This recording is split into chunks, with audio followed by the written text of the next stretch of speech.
अब next part 4 में pivot table को हम और डिस्कस करते हैं। इस पार्ट के अंदर हम डिस्कस करेंगे इंसर्ट के अंदर स्लाइसर और टाइमलाइन को। उसके लिए हम सबसे पहले क्या करते हैं, ये फाइनेंशियल कॉलम को डिलीट कर देते हैं, इसकी हमारे को जरूरत नहीं है फिलहाल। कंट्रोल माइनस से इस कॉलम को डिलीट कर दिया और यहाँ पे हमारे को एक कॉलम की जरूरत पड़ेगी जिसका हम रखते हैं डेट। यहाँ हम डेट इंसर्ट कर देते हैं और आज की डेट डाल देते हैं 10 फरवरी 2024। एंटर मारा।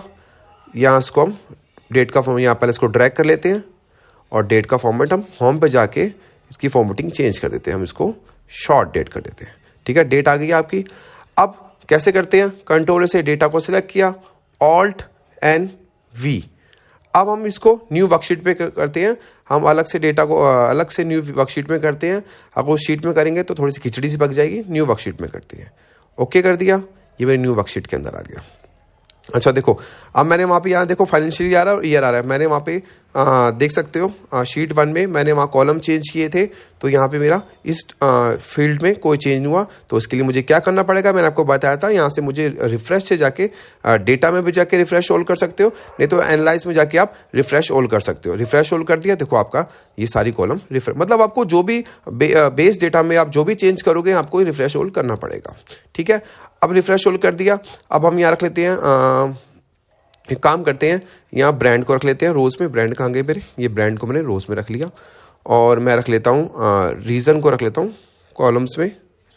ठीक है, और मैं यहाँ से इसको, चलो रीज़न को रखते हैं, हम अमाउंट को रखते हैं, क्वांटिटी को रख लेते हैं। तो देख सकते हैं मेरा ये यहाँ पे ये बन के आ गया।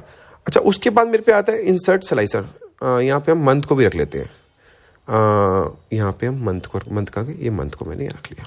ठीक है, ये मंथ वाइज मेरा डेटा शो हो गया। ठीक है, ब्रांड वाइज और क्वांटिटी, मतलब रो को मैंने कहाँ रखा, रो में क्या रखा, ब्रांड को रख दिया, कॉलम में कहाँ रखा, मंथ को रख दिया और यहाँ पे मैंने क्वांटिटी को रख दिया। तो मेरा ये बन के आ गया। उसके बाद मेरे पे एक ऑप्शन आता है एनालाइज में और या फिर इंसर्ट में स्लाइसर। अब स्लाइसर की पहले जरूरत क्यों पड़ी, आप देख सकते हो, अगर मैं यहाँ पे क्लिक करूँ, मुझे जनवरी का देखना, फरवरी का देखना, अनसेलेक्ट कर दिया, अनचेक कर दिया, जनवरी का देखना है, फरवरी का देखना, मुझे बार बार यहाँ पे आके और यहाँ पे चेक करना पड़ता है, तो मुझे को डेटा शो करता है। सबका चाहिए होता है तो मेरे को सिलेक्ट ऑल करना पड़ता है, सिलेक्ट ऑल किया और ओके कर दिया, मतलब मुझे बार बार वहाँ पे आना पड़ता है। अगर मैं इंसर्ट स्लाइसर करूँ तो क्या होगा, मैंने इंसर्ट स्लाइसर किया, हम मुझे किस वाइज चाहिए, मंथ वाइज चाहिए, मंथ को ओके कर दिया और मैंने ओके कर दिया। आप देख सकते हैं ये मेरा स्लाइसर बन के आ गया। अब मुझे वहाँ पे बार बार जाने की जरूरत नहीं पड़ेगी, यहीं से जनवरी का चाहिए, मार्च का चाहिए, अप्रैल का चाहिए, अगर एक से ज़्यादा मंथ का चाहिए तो कंट्रोल प्रेस करो, जनवरी का, मार्च का, फरवरी का, देखो सबका आ गया, जनवरी का भी आ गया, फरवरी जिसको मैंने चेक किया वो सबका आ गया, मैंने कंट्रोल प्रेस करके किया। क्लियर करना है तो यहाँ से मैंने क्लियर भी कर दिया। और ज़रूरी नहीं है आपको एक ही स्लाइसर चाहिए, आप मल्टीपल स्लाइसर भी यूज़ कर सकते हैं। जैसे दोबारा एनालाइज पे गया, मैं स्लाइसर पे क्लिक कर दिया, अब मैं रीजन वाला स्लाइसर ले रहा हूँ, क्लिक कर दिया रीजन पे, ओके कर दिया, तो मेरे को रीजन वाइज में स्लाइसर ला दिया। देखो सेंट्रल का चाहिए, ईस्ट का चाहिए, नॉर्थ का चाहिए, तो आप एक से ज़्यादा क्लियर करना है तो यहाँ से क्लियर भी कर सकते हो, मतलब एक से ज़्यादा स्लाइसर को भी आप ला सकते हो। ठीक है, अच्छा अब इसमें ना जैसे हम स्लाइसर लेते हैं तो उसकी कुछ सेटिंग आती है। जैसे अब यहाँ से देखो कॉलम्स आ रहे हैं, मुझे ये एक ही कॉलम में आ रहा है, मुझे मल्टीपल कॉलम में करना है। मैंने इसको करता हूँ 12 कॉलम में काम करते हैं, 12 कॉलम में कर दिया तो मेरा 12 कॉलम में आ गया। इसको थोड़ा ऐसे बड़ा कर लेते हैं। ठीक है, तो मैं इस तरह भी 12 कॉलम में इसको शो कर सकूँ, आप देख सकते हैं। अब मैं जनवरी का चाहिए, फरवरी का चाहिए, कंट्रोल प्रेस करूँगा, जनवरी का, फरवरी का, मार्च का, ऐसे भी आप स्लाइसर को ऑन कर सकते हो। क्लियर करना है यहाँ से क्लियर तो ये इंसर्ट की कुछ सेटिंग है। अगर आपने इसकी हाइट बढ़ानी है तो हाइट बढ़ जाएगी। ठीक है, विड्थ बढ़ानी है, ये बटन्स की ये बटन्स देख रहे हो, बटन्स की हाइट विड्थ बढ़ रही है। ठीक है, अगर आप इसका साइज़ बनाना चाहो, जो आप ये फ्रेम देख रहे हो, इसका साइज़ भी बढ़ा सकते हो यहाँ से, देखो। ठीक है, यहाँ से हाइट विड्थ वगैरह बढ़ा सकते हो। ठीक है, ये आप करके देखना। उसके बाद ये फॉरवर्ड और बैकग्राउंड क्या होता है, बैकवर्ड क्या होता है, जैसे मैंने यहाँ पे रख दिया, अगर मुझे बैकवर्ड करना है तो बैकवर्ड हो जाएगा, फॉरवर्ड करना है फॉरवर्ड स्लाइसर को। ठीक है, और ये कुछ स्लाइसर के स्टाइल हैं, यहाँ पे क्लिक कर दिया, ये मेरे कुछ स्लाइसर के स्टाइल हैं, आप जो मर्जी स्टाइल ले सकते हो। अच्छा, आप खुद का भी स्टाइल बना सकते हो इसके अंदर, आपको पता है कैसे, जैसे मैंने यहाँ पे क्लिक कर दिया, ये स्लाइसर कलर आ गया। अगर मैं यहाँ पे क्लिक करके न्यू स्लाइसर स्टाइल पे जाऊँगा, ठीक है, और मैं इसको कुछ भी नाम दे दूँगा, मैंने दे दिया MJ दे दिया। ठीक है, अब जैसे मैं यहाँ पे हेडर पे गया, हेडर मुझे चाहिए, फॉर्मेट पे गया, मैंने कोई कलर रख लिया, इसको दिखाता हूँ आपको करके, मैंने कलर रख लिया, कलर पे जाके मैंने कुछ कलर रख लिया, ग्रीन रख लेते हैं, ओके कर देते हैं।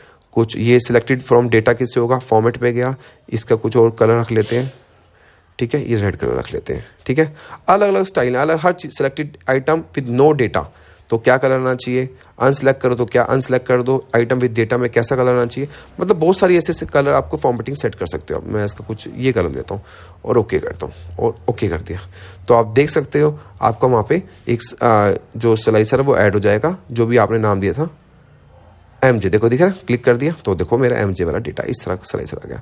अभी तो मैंने ज़्यादा दी नहीं थी, आप अपने हिसाब से दे सकते हो। ये मैंने अपना खुद का एक स्टाइल बना दिया था MJ नाम से। ठीक है, उसमें और भी फॉर्मेटिंग सेटिंग थी, वो मैंने की नहीं, मैंने आपको सिर्फ हल्का हल्का बता दिया, बाकी आप डीप में खुद प्रैक्टिस करोगे। ठीक है, तो अपना खुद का भी स्टाइल बना सकते हो स्लाइसर का। ठीक है, और मैंने इसको यहाँ रख दिया। ठीक है, इस तरह आप स्लाइसर बना सकते हो। अच्छा, इसमें और भी है, जैसे मैं स्लाइसर सेटिंग में गया, ठीक है, यहाँ मैं मंथ की जगह डिस्प्ले का नाम दे रहा हूँ, कुछ भी दे दिया, हेडिंग दे दिया, यहाँ आप नाम चेंज कर सकते हो। ठीक है, मैं जैसे लिखता हूँ MON लिख देता हूँ। ठीक है, और ओके कर देता हूँ, तो देखो वहाँ पे मेरा डिस्प्ले में नाम चेंज कर, मतलब डिस्प्ले में आप नाम चेंज भी कर सकते हो। ठीक है, उसके बाद रिपोर्ट कनेक्शन क्या होता है मैं वो भी बताता हूँ। रिपोर्ट कनेक्शन जैसे हम एक काम करते हैं, इसको थोड़ा छोटा कर देते हैं, हम एक पाइवट टेबल और इंसर्ट करते हैं यहीं पर, यहाँ पर कैसे दिखाता हूँ। कंट्रोलर से डेटा को सिलेक्ट किया, Alt+V प्रेस किया, एग्जिस्टिंग वर्कशीट पे गए, क्लिक कर दिया और शीट 2 पे गए और यहाँ पे मैंने क्लिक कर दिया और एंड ओके कर दिया। ठीक है, ये बन के आ गया। यहाँ पे हम रख लेते हैं ब्रांड को या मंथ को, देख लेते हैं मंथ को रख लेते हैं, चलो मंथ को रोज पर रखते हैं, ये मंथ का डेटा शो हो गया। और यहाँ पे हम क्वांटिटी को रख लेते हैं। अब टोटल रिवेन्यू को भी रख सकते हो, अमाउंट को भी रख सकते हो, फिलहाल मैं आपको नॉर्मली समझाने के लिए क्वांटिटी, ये मेरा डेटा शो हो गया। अब मैं क्या चाहता हूँ, अगर मैं जनवरी पे क्लिक करूँ तो यहाँ पे जनवरी का डेटा तो शो हो रहा है, यहाँ भी डेटा चेंज हो, मतलब यहाँ पे स्लाइसर पे फरवरी पे क्लिक करूँ, यहाँ पे फरवरी का शो करे और यहाँ पे भी फरवरी का शो करे, मतलब दो पाइवट टेबल को एक ही स्लाइसर से काम करना चाहता हूँ। कैसे करूँगा, इसके लिए मुझे कनेक्शन बनाना पड़ेगा। कैसे कनेक्शन बनाएंगे मैं आपको दिखाया हूँ। मुझे वापस एनालाइज पे जाना पड़ेगा, कहाँ गए, अच्छा पहले स्लाइसर पे क्लिक करो, स्लाइसर पे क्लिक करने के बाद ऑप्शन पे जाओगे, ये रहा, मतलब आपने पहले स्लाइसर पे क्लिक करना है, जिस स्लाइसर का आपने जिस स्लाइसर के साथ आपको कनेक्ट करना है उस स्लाइसर पे क्लिक कर दिया, रिपोर्ट कनेक्शन पे गया। अब मेरी जो है जो ये स्लाइसर है कौन सी शीट पे, शीट 2 पे है। शीट 2 पे मेरा किस नाम से है ये भी पता होना चाहिए। ये मेरा पाइवट टेबल कौन सा है, एक बार पहले चेक करते हैं पाइवट टेबल कौन सा है हमारा। ये पाइवट टेबल हमारा कौन सा है, ये हमारा पाइवट टेबल 7 है। ये पता होना चाहिए कि पाइवट टेबल कौन सा आपका 7 है और ये पाइवट टेबल आपका 6 है। ठीक है, अब दोबारा हमने इस पे स्लाइसर पे क्लिक कर दिया, ऑप्शन पे गए, रिपोर्ट कनेक्शन पे गए। ठीक है, ये कौन सा था हमारा 7 था। ठीक है, ये रहा मेरा, देखो शीट 2 पे है, शीट 2 पे है पाइवट टेबल सब, इसको भी आपने क्लिक कर दिया, कनेक्शन बना दिया और क्या कर दिया, ओके कर दिया। अब जैसे आप जनवरी पे क्लिक करोगे तो देखो इधर का भी जनवरी का आ रहा है, इधर का भी जनवरी का, फरवरी पे क्लिक करोगे, मार्च पे क्लिक करोगे, कंट्रोल प्रेस करके करोगे, जिस इसका करोगे तो उसका भी मेरे को डेटा शो कर देगा। मैं एक ही स्लाइसर से दो पाइवट टेबल पे काम कर रहा हूँ, क्लियर कर दोगे तो क्लियर कर देगा। तो इस तरह मेरा स्लाइसर का काम करता है ये। ठीक है, ये ऑप्शन थे कुछ, मैंने आपको ये बता दिया।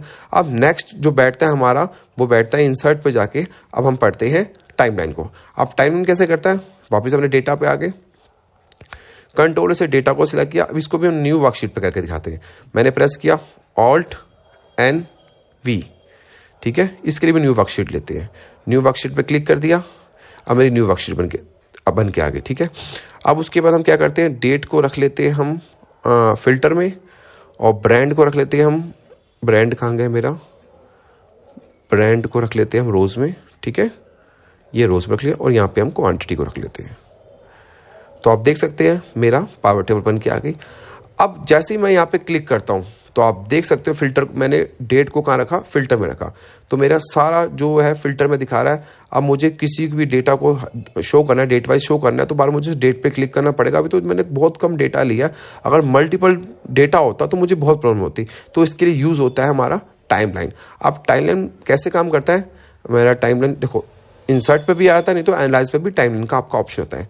अब ये टाइमलाइन का ऑप्शन आएगा कब, देखो यहाँ पे आ रहा है टाइमलाइन का ऑप्शन कब आएगा, अगर आपका फिल्टर में अगर डेट पड़ेगी तभी टाइमलाइन आपका चल सकता है। मतलब ये टाइमलाइन का ऑप्शन आपका तभी वर्क करेगा जब आपका जो भी डेट है वो इस कॉलम मतलब जो डेट वाली जो कॉलम है आपका फिल्टर के अंदर होना चाहिए, तभी वर्क करता है, नहीं तो वर्क नहीं करता।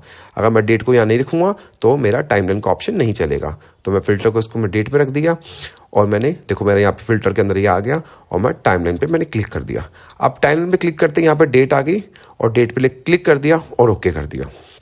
आप देख सकते हैं मेरा टाइमलाइन का ऑप्शन आ गया। अब यहाँ पे अलग अलग 4 ऑप्शन आते हैं, month, quarter, days, year, 4 option आते हैं। जैसे मेरे को ईयर वाइज चाहिए या डेज वाइज चाहिए, देखो क्वार्टर वाइज लेते हैं तो क्वार्टर वाइज मेरा ये आ गया, फर्स्ट क्वार्टर, सेकंड क्वार्टर, देखो सेकंड क्वार्टर मेरा कोई डाटा नहीं है क्योंकि डेटा मैंने बहुत कम लिया था, थर्ड क्वार्टर, फोर्थ क्वार्टर, ठीक है। क्वार्टर वाइज भी देख सकते हो, नहीं तो मैं यहाँ पे मंथ वाइज भी तो मंथ वाइज आ रहा है, ठीक है। जैसे मुझे जनवरी का देखना है, फरवरी का देखना है, मार्च का देखना है, अगर मुझे ज़्यादा का देखना है तो मैं यहाँ से इसको ऐसे क्लिक कर खींच सकता हूँ तो मेरे को मल्टीपल डेटा का भी दिखा देगा। और यहाँ पे मैं डेज वाइज भी देखता हूँ टाइमलाइन को, तो देख सकते हो डेज वाइज मेरे को डेटा शो कर रहा है। तो ये यूज़ होता है टाइमलाइन का, ठीक है। ये तभी ऑप्शन चलेगा जब जाके हमारा डेट का कॉलम होना चाहिए और वो भी फिल्टर में होना चाहिए, तभी हमारा टाइमलाइन का ऑप्शन काम करेगा। यहाँ से मैंने क्लियर कर दिया तो मेरे को सभी डेट का शो कर दिया, ठीक है। इसमें 4 ही ऑप्शन होते हैं, ईयर्स, क्वार्टर, मंथ और डेज। ये यूज़ होता है मेरा टाइमलाइन का। ये पार्ट 4 में मैंने आपको जो बताया है टाइमलाइन और स्लाइसर को बताया है। नेक्स्ट पार्ट में हम पाइवट चार्ट को पढ़ेंगे, पाइवट चार्ट को पढ़ेंगे, इसके बारे में हम डिस्कस करेंगे, जो हमारा ऑप्शन ये रहा वो पार्ट 5 के अंदर। Thank you.